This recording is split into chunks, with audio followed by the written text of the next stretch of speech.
تازہ ترین ویڈیوز کے لیے ہمارا چینل سبسکرائب کر کے بیل آئیکن پریس کریں تاکہ آپ کو ملے ہر اپڈیٹ سب سے پہلے۔ اور خاص طور پر افغانستان میں امن وقت کی بڑی ضرورت ہے۔ اگر افغانستان میں امن قائم نہ ہوا تو پاکستان اس سے متاثر ہوگا۔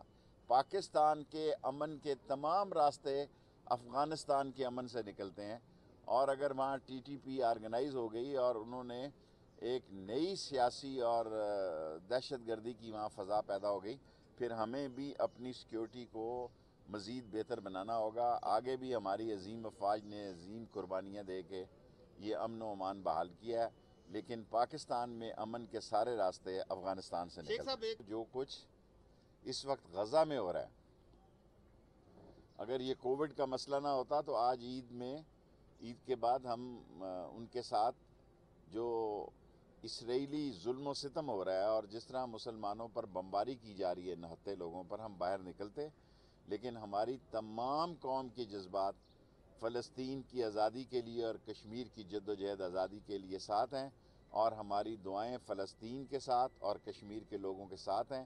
انشاءاللہ فلسطین کو اور کشمیر کو ایک دن آزادی نصیب ہوگی۔